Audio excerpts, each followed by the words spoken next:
नमस्कार मित्रांनो, हा आहे कथेचा पहिला भाग। सागर वय 20 वर्ष। शालेय शिक्षण झाल्यानंतर सागर कॉलेजला जाऊ लागला होता। नवीन जागा, नवीन परिसर, नवीन मित्र, नवीन शिक्षक, सगळं कसं मनाला हुरूप देणारं, एका नवीन अनुभवात गेल्याचा एक सुखद आनंद। कॉलेजमध्ये सागरबरोबर त्याच्या शाळेतील काही मित्रही होते, काही मैत्रिणीही होत्या। सागरला आपल्या मित्रांसोबत फुटबॉल खेळण्याचा खूप मोठा छंद होता। एक दिवस तो कॉलेजमध्ये मित्रांसोबत फुटबॉलचा सराव करत होता। त्याने सर्वांना चुकवत बॉल नेट जवळ नेला आणि सुंदर गोल केला। गॅलरीत फुटबॉल खेळ बघत मैत्रिणी बसल्या होत्या, त्यात सागरची बहीण राणीही होती।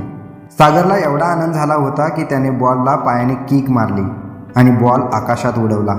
त्यांची टीम जिंकली होती। मित्रांनी अक्षरशः सागरला डोक्यावर घेतलं होतं। सागरच्या टीमचा आनंद गगनात पोचला होता आणि ह्याच आनंदात आणखीन एक आनंदाची न्यूज आली। पोस्टमन शिपायाकडे एक पत्र देऊन गेला होता। शिपाई सागरला शोधत ते पत्र घेऊन ग्राउंडवर सागरजवळ आला। ते पत्र होतं अजयचं। अजय त्या सर्वांचा बालपणीचा मित्र होता। ते सर्वजण 6वीच्या वर्गात असताना अजयच्या मामाने अजयला शिक्षणासाठी फॉरेनला नेले होते। तेव्हा तो आपली दोस्ती तुटणार म्हणून खूप रडला होता। तेव्हा त्या वयात सागरनेच त्याला समजवलं होतं। आणखीन एक गोष्ट, राणी त्यावेळी म्हणजे 5वीच्या वर्गात असताना याच अजयच्या प्रेमात पडली होती। त्यावेळी अजय छोट्या छोट्या कविता लिहायचा, छोट्या छोट्या गोष्टीसुद्धा लिहायचा आणि हा त्याचा लिहिण्याचा छंद राणीला आवडला होता।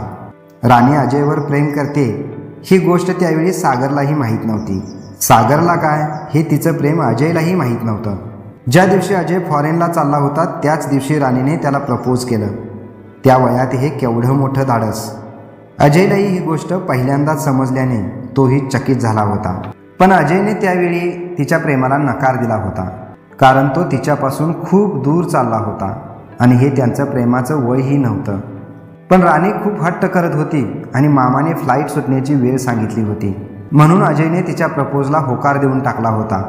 तेव्हापासून अजयचा संपर्क तुटला होता तो आज तागायतपर्यंत। ग्राउंडवर सागरच्या हातात अजयचं पत्र होतं आणि त्याच्या डोळ्यात आनंदाश्रू होते, कारण अजय त्याचा खूप जवळचा मित्र होता। त्याने ते पत्र वाचलं आणि मोठ्याने ओरडला, अरे पंकज, रवी, धीरज, सगळे इकडे या। अरे हे बघा, आपल्याला अजयचं पत्र आले। लगेच सर्व मित्र सागरजवळ धावत आले, पण राणी गॅलरीत तिथेच बसून काहीतरी विचारातच राहिली। मैदानावर सागरच्या हातात अजयचं पत्र आणि त्याच्या समोर मित्रांची गर्दी होती। सर्वांना जाणून घ्यायचं होतं की अजयने एवढ्या वर्षांनी पत्रात काय लिहिलंय ते। मित्रांनी पुन्हा पुन्हा विचारल्यानंतर सागरने सांगितलं की अजय विदेशात मोठा लेखक बनलाय आणि त्याची काही पुस्तकेही तिथे प्रकाशित झालेत। हे ऐकून मित्रांनी आनंदाने जल्लोष केला। मैदानावर सगळे खुश होते, पण गॅलरीत राणी मात्र विचारातच उभी होती। राणीच्या मनात अनेक प्रश्नांचा गोंधळ माजला होता। अजय मला विसरला तर नसेल ना, की त्याला तिथे कोणी गर्लफ्रेंड भेटली असेल? अजय आपलं बालपणीचं प्रेम विसरला तर नसेल ना? अजय आपलं वचन विसरू तरी कसं शकतो? या विचारातच राणी असताना कॉलेजची बेल वाजली। ग्राउंडवरील सर्वजण क्लासरूमकडे धावले। राणी ही मनात अनेक प्रश्नांचा घोळका घेऊन क्लासरूमकडे गेली। रात्री सागर आणि राणी डिनरनंतर झोपण्यासाठी आपापल्या बेडरूममध्ये गेले। नेहमीप्रमाणे सागरने पुस्तक उघडलं आणि त्याला एक हलकासा धक्का बसला।